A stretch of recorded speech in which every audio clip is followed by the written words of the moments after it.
Hello, we're here in Oslo in the Telenor offices, a beautiful fjord behind us, and we're looking a bit worse for wear because we spent 3 days in the meeting room doing screencasts for you.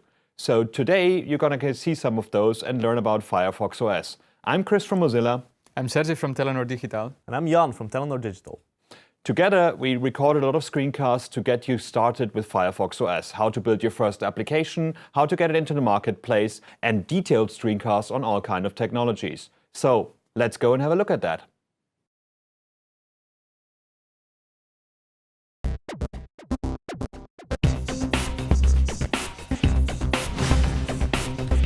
Firefox OS is an operating system built on HTML5 and built with HTML5, and all applications are done in HTML5. Which means, technically, if you know how to build a website, you also know how to build an application.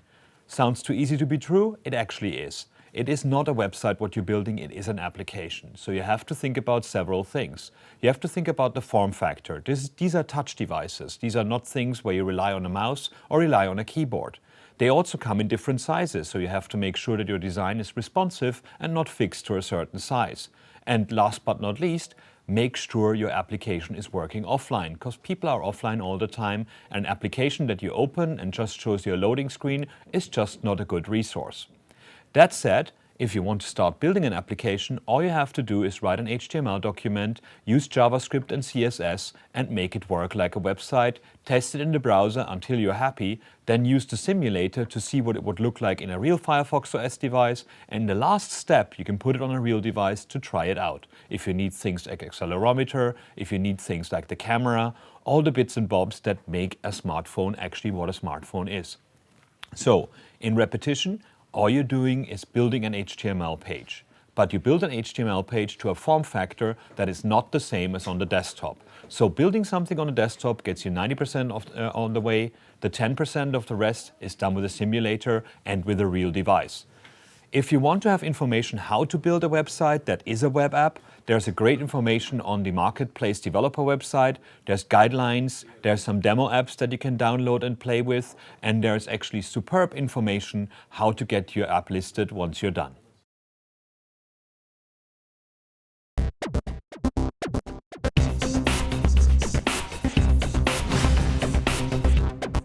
The manifest file is the first step to make your web page into an application. In this screencast, I will show you how to create one, and I will explain what each field means inside the manifest. Turning an HTML page into a Firefox OS app is very easy. All you need is a manifest file. A manifest file is a JSON file that describes your application. It has to be named manifest.webapp and has to go at the root folder of your application. In my editor, you can see the manifest file for our to-do app. At the top, we have fields like name or description, and the third field is launch path. The launch path is the main HTML file for our application, the one that will be launched at startup. Every application needs icons, so here we describe a 128 by 128 icon and the path that leads to it. There are more fields, such as developer, which contains meta information about the company or developer that has made the app. Under developer, we have the locale field. Locales describe the languages in which this app will be available. In this case, we have the app available in English and Spanish. And underneath the locale field, we have the default locale field, which determines what language will be the default when this app is installed for the first time. The last field is the permission field. In this case, we only give permission to desktop notification. Now let's see our settings in action in a real Firefox OS environment. For this, we switch to the App Manager in the Firefox desktop browser, and we add our packaged app. Here we can already see that some of the fields we added in our manifest are showing up. We have the icon, the name, and the description, and the creator of the app. Now we will update the app in the simulator and see if everything went well. The app has been installed, now we launched it, and it seems to work. But you might have noticed that this still looks like a web app, mainly because the status bar at the top still shows. So we're gonna get rid of this status bar by tweaking a field in the manifest file. First, we close the app. And now in the editor, we add the field full screen and we set it to true. That should make our status bar at the top go away and make our app behave like a full screen app. We go back to the app manager, we update the application, and it should be updated in the simulator. When we open our app, the status bar is gone. So if you want to know more about the manifest file and what fields can go in it, you can visit the Mozilla wiki and see a list of all the possible fields that you can use to tweak different aspects of your app.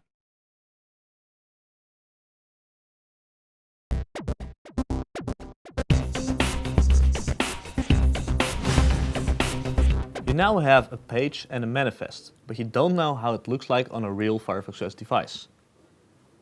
To test this, there is an app manager and a simulator, which we'll cover in the next screencast. We now have a simple HTML file and a manifest, which together make up a Firefox OS app. What we don't know is how this app behaves within Firefox OS. Ideally, we would test this on a real device, but if you don't have a real device or you don't want to go through all the hassle, you can use the simulator. The simulator is part of the app manager which comes with Firefox for Desktop. So let's open up the app manager via Tools, Web Developer, App Manager. Using the simulator is better than testing in a normal browser, because it allows you to test Firefox OS specific interaction like app installation. At the bottom of the app manager, we have a button Start Simulator, which will open up a simulated Firefox OS environment. And in there, we can flick through the home screen and open and close built-in apps just like on a real device. Let's see how our app looks like in a simulator by clicking Add Packaged App. Now navigate to your app folder, which contains the manifest.webapp file. And now when we click Open, the app shows in the App Manager. And we can install it into the simulator via Update. You'll also need to update if you made changes to an already installed app and you want to see them reflected in the simulator. Now after installation, we can interact with the app from the simulator and, for example, add a new task. The great thing about Firefox OS apps is that they're built using web technologies. And therefore, we can use the Firefox developer tools to debug this application. When you click Debug, the developer tools show and attach to your application immediately. And these developer tools are the same tools you use when developing normal websites. There is, for example, the inspector, which allows you to go through all the HTML nodes. And we can use this to change the content of, for example, the header. And these changes are reflected in the app immediately, no update required. You can also use this to change the styling of the app. We can change the background color of the header from blue to green, and it will change without us saving. So now to persist this change, we click Save, and we can overwrite todo.css. And this way the header will still be green after we reload our application or when we submit it to the marketplace. There's also a JavaScript debugger. So let's add a breakpoint in the click handler of the Add button. When we now add a new task, we can step through that code. So let's add a watcher for the value of add new input, our input field.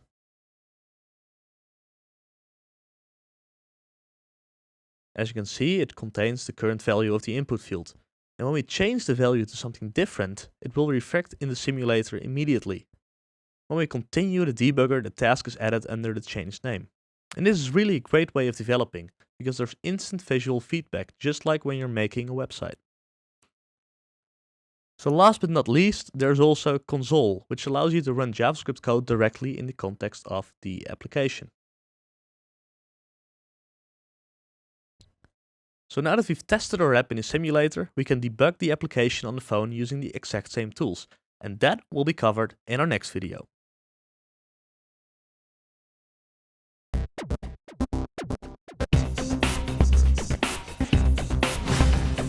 Testing your app in a simulator only gets you so far. At one moment, you might want to test the app on a real device. To facilitate that, you can connect the device to the app manager. And that's what we're going to cover in our next screencast. To test applications on a physical device, we will use the app manager.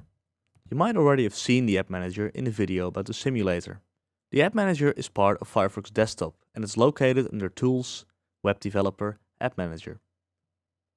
As you can see at the bottom of the screen, we're currently not connected to a device. And we'll need to set up a connection between the computer and the phone. Communication between the computer and the phone happens over a developer bridge. And to enable the bridge on your computer, go into Help and click Install ADB Helper add-on. The helper is an extension for Firefox Desktop, which installs the developer bridge and allows you to debug your phone with a USB cable. After installing on the computer, we need to allow incoming connections on the phone. And this is necessary to prevent access to the phone without the user knowing it. So time to switch to the phone. We enable incoming connections in the Settings app. Scroll down and go to Device Information. Then select More Information and go into the Developer menu. After clicking Enable Remote Debugging, we're now ready to connect the device to the computer with a USB cable. You'll only need to execute these steps the first time you want to set up a debug session.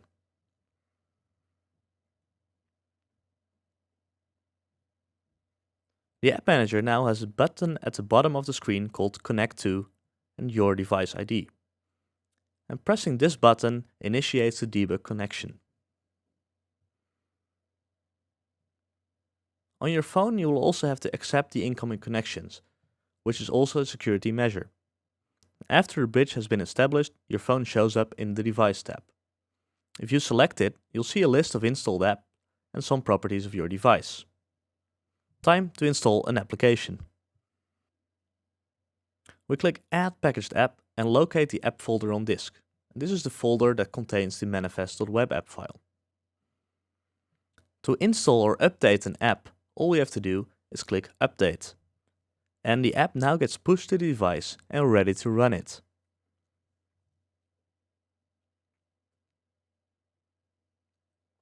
Clicking Debug opens the Firefox Developer Tools, which allows you to interact with your running app. And these are the same developer tools that you use when debugging websites. Here we see the HTML structure of the app. And debugging goes both ways. Touching an element on the phone will select it in the inspector on the computer. You can change the content of your app using the inspector. You get instant visual feedback on the phone. And you can do the same thing with CSS. On the Styling tab, we can change the background of the header to orange and you can see the immediate result. Also, there is a JavaScript debugger. After typing in a new task in the app, we can step through your code by adding a new breakpoint in the click handler of the Add button.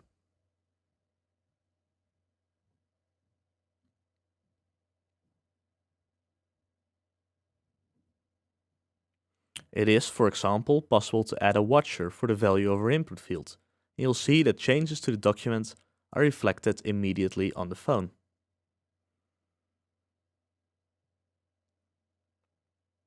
By using web technologies, we made it as easy to debug running apps as it is to debug an HTML file on your computer, without updating or recompiling your app. Now that we've tested our work on a real device, we're ready to push this app to the marketplace, which we'll cover in our next video.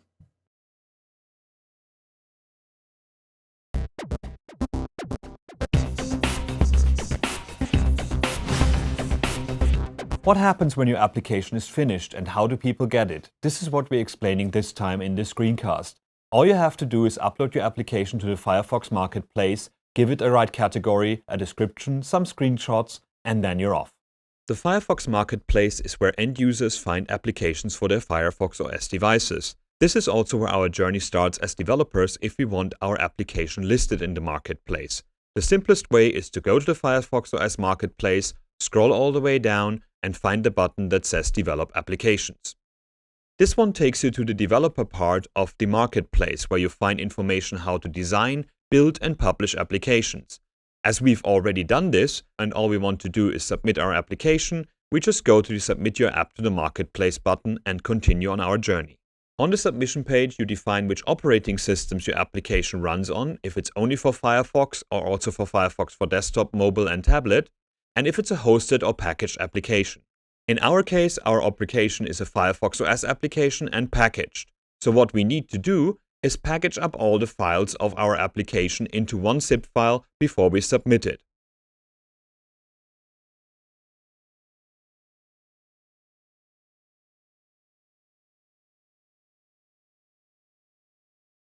The Firefox Marketplace automatically finds the manifest file in the zip file, validates it, and tells us about all kinds of problems that could happen that you need to fix before your application can be listed. In our case, we've done everything right, so we might as well continue to the next step. Every app in the marketplace needs a description, a category, some screenshots, and an email where we can reach you in case something will go wrong. In our case, there's not much to do here. It's just a simple to-do app for all our shopping list needs. It's part of the productivity category, and the privacy policy is that no data gets stored whatsoever on a server, but everything is on your own device. Once we defined the support email and we uploaded a screenshot, we're ready to go. It's very important to put a good description and screenshots in, because that makes your application stand out against all the others that have been submitted, and it allows users to find your application with more than just the name of it. Once we submitted our information, we need to set a content rating for our application. This is important because applications might not be ready for minors or in certain markets. You simply say what part applies to your application and what doesn't, and the certification gets automatically generated for you. While you're doing this, you already see the marketplace is still open in another tab, and once you've finished defining all the settings of your certification, it automatically updates your submission. And that's all that was necessary to get our application listed in the marketplace. The Mozilla review team is now looking at your application, checking if there's any security problems or content issues, and will come back to you in a few days via email. And once everything is done, end users of Firefox OS can find your application in the marketplace, download it, and use it.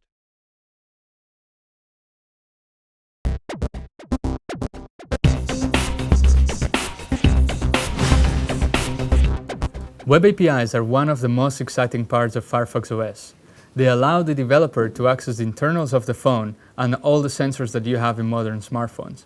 In this screencast, I will show you how to use web APIs effectively and how to read your battery and use the device light. Firefox OS uses JavaScript APIs that allow for hardware access that historically only native code provided. These APIs created by Mozilla and partners are called Web APIs and have been proposed to the W3C for standardization. This allows for them to be used in other platforms in the near future. Many of these APIs are implemented in the Firefox OS simulator, which allows you to use them right now without having to have a real Firefox OS device. Web APIs allow your apps or websites to communicate with the internals of the hardware they are running on. There are many APIs, and as always, you can find information about all of them in the MDN wiki. Let's see an example of how these APIs work. In this HTML page, you can see a basic implementation for accessing and displaying the battery level and detecting how light or dark it is around the device. We can access the battery API by using the navigator.battery property of the browser. You can inspect properties of navigator.battery such as level or charging to gain information about the battery level of the device. Here, we set two listeners for when the battery charging status changes or for when the battery charge levels change. And when they do, we will change the text content of some elements in the page to inform the user about it. Below that, we can find an example of another API, the Device Light API, which provides information from photo sensors about ambient light levels near the device.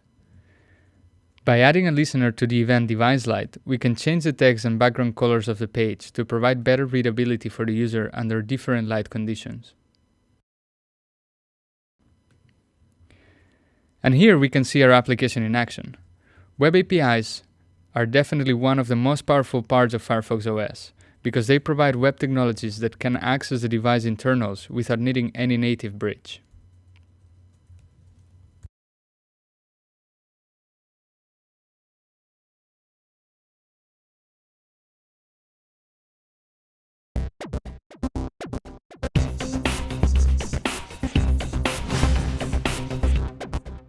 Web activities are the way that your app can talk to other apps.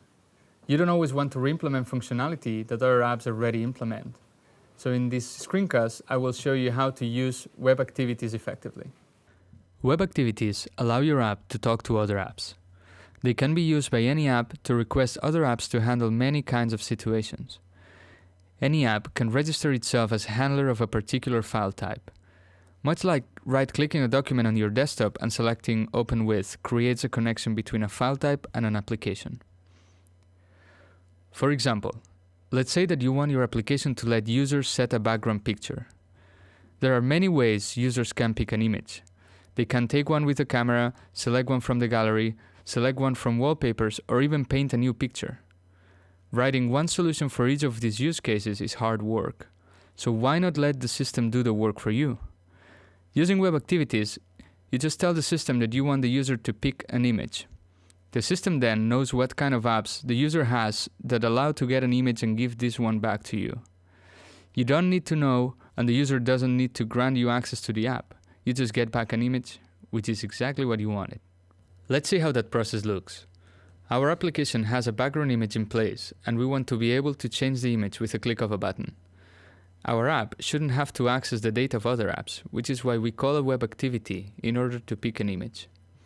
That way, the user can pick the app best suited to pick an image. In other words, we don't access other apps for the users, but instead, leave them in control. Now let's take a look at the code. The app is a very small self-contained HTML file with some JavaScript and an external CSS file, which is not important, but makes things look a bit nicer. The HTML contains only two elements, an image and a button. The image is the background of the application and will be replaced with the image we'll retrieve from the user by calling a web activity. In the JavaScript, we access the button and attach a click handler to call a web activity. We create a new activity using a MOS prefix, as web activities aren't standardized yet. When we create the activity, we pass it a configuration object. In this case, the name of the activity is pic, which allows us to get pictures, and the data object contains a type property with an array of MIME types that will filter the kinds of images we receive. Using this, the web activity knows to tell the user to give us an image. When the user clicks our button, the web activities UI launches asking the user to give us an image and listing all the possible sources. Web activities are DOM requests, which are objects that work asynchronously, which is why we need to define two handlers. One for the success case and another for the error case. We do that by assigning functions to the onSuccess and onError properties of the pic web activity. The success handler of the pic web activity returns a blob. To display a blob as an image, we have to convert it to a URL object that we can assign to the image. We do that by using window.url.createObjectURL. All we need then to display the image is to assign it to the src attribute of the image in the HTML document. If the error handler is called, it means that either something went wrong at some point in the flow or that the user canceled the flow altogether. If a real error occurred, we will show an alert dialog showing the error. If the user canceled the flow, we will simply exit for the sake of this example. Now we have our application working just as we wanted, and we didn't have to implement any logic for picking images. Using web activities, the system automatically provided our app with the necessary resources. This example shows just a small part of the power of web activities. To get a real feel of what can be done with them, head over to the MDN Wiki, where you can find documentation for all the possible activities, their parameters, and examples showing how to use them.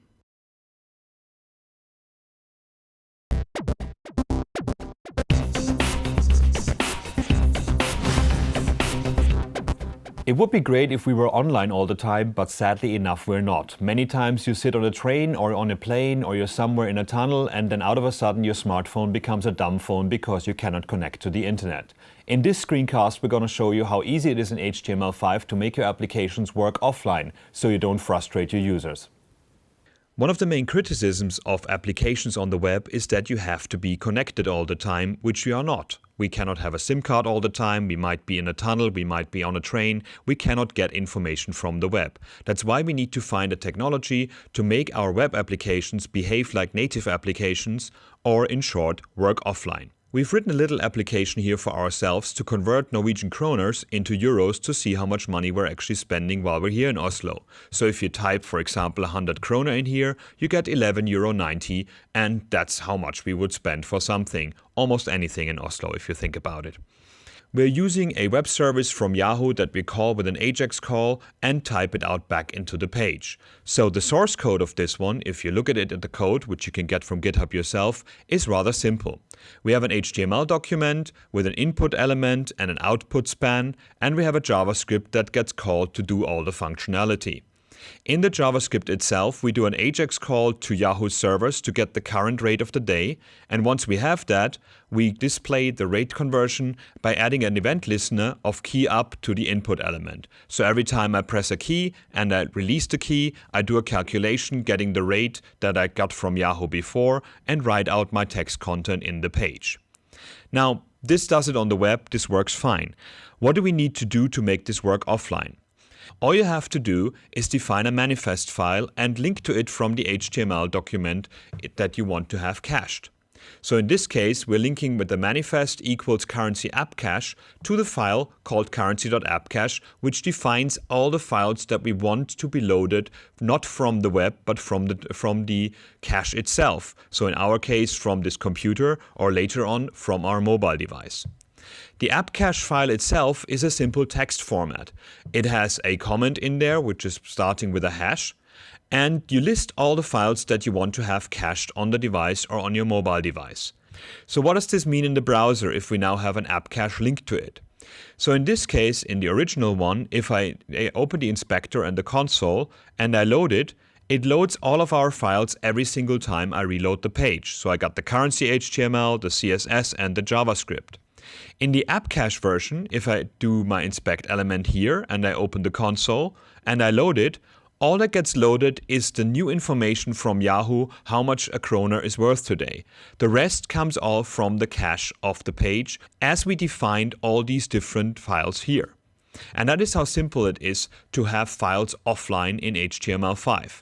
Of course, this is only half the battle, because we cannot talk to Yahoo when we're on the go, so we don't know what a kroner is worth at the moment. So the way to do that is to use local storage. If you look at the currency.js in the offline finished example, instead of just saying there was an error when we couldn't load something from the web, when we couldn't do the XML HTTP request, what we do is actually store it in local storage the first time we get the rate, and we get it from local storage when we actually are offline. This is a simple way of storing little bits of information in a browser. Just do local storage set items and local storage get item.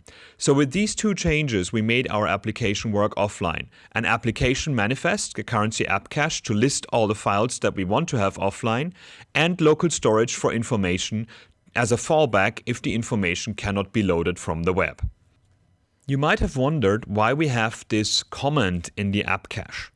One issue about app cache is that when files change, they don't get updated if the manifest file itself hasn't changed. So it's a good idea to put a comment in there that you change, and then it will force a refresh of the cache itself. So I change this now to another number here, save my app cache again, and when I go back to my application, it tells me that there is a new version available of this one and if I want to load it. When I now click OK here, it refreshes it and I get the new version of my files. This is done with an event handler on the application manifest itself. So if you look at currency.js here, you can see that you have a window, application cache, add event listener update ready, which means the manifest has changed. There's a new update for you available. And then I just put a confirm out and say, do you want to load the new one? And if you want to, I do a window location reload. And that way I always have new information, not actually forced upon the user, but on user's behalf. And this is how easy it is to do offline functionality in HTML5.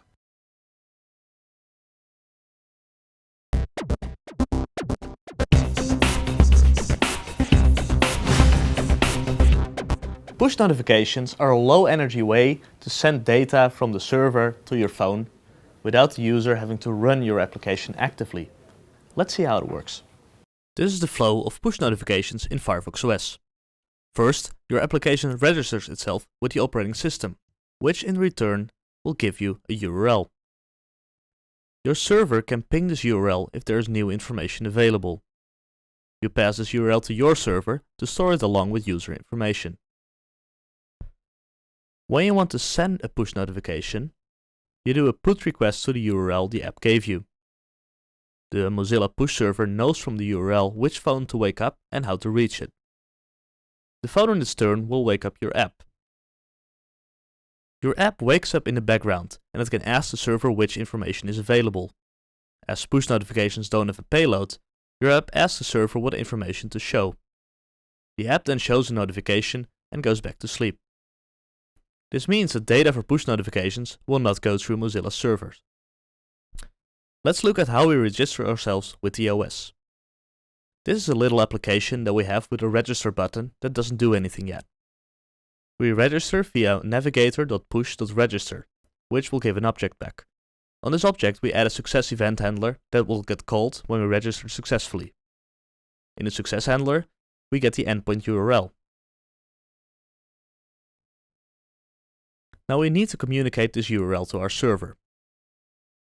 Our server has a route called register, which takes the URL and stores it in the database. To send the URL to the server, we make a post to register and pass in the URL as the payload.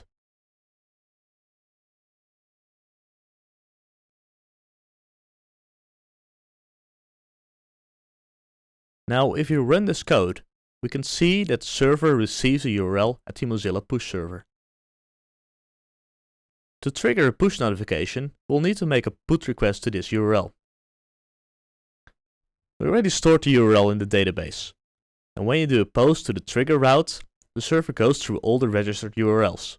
To send push notifications, we will need to make put requests to each of these URLs. This code makes a put request. When the put request is made, the phone wakes up your app and triggers a special event. You can create an event listener for this event via the Moz set message handler by listening for the push event. Let's update the app in a simulator and start it again. We can now call the trigger route on our server to create a push notification.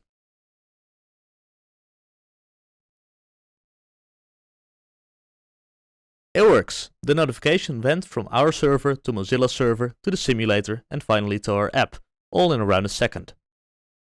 For push notifications, your app doesn't have to be open, so let's adjust our code to show notification instead of an alert. And when we click the notification, we'll open up our application.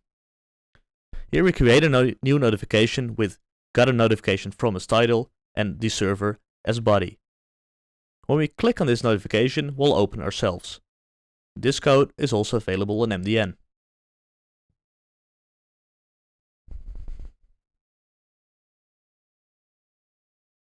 Now we close all apps on the phone.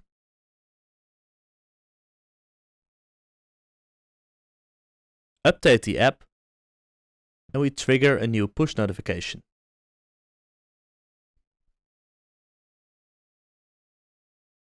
When we trigger a new notification, the notification comes in, and when we click it, our app launches. Push notifications allow you to tell users about events without them having to keep your app open.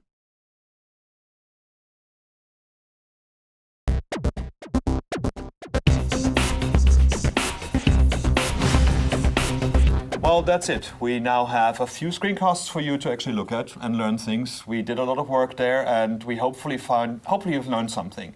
Now, if you want to learn more, there's always great resources on the web, and please use them because they are up to date. So, Sergi, if you want to find out something about Firefox OS, what would you say is the best place to go? Yeah, there's two main resources. There's the Mozilla Developer Network, where you can find technical information about APIs for Firefox OS, for the current systems of Firefox OS.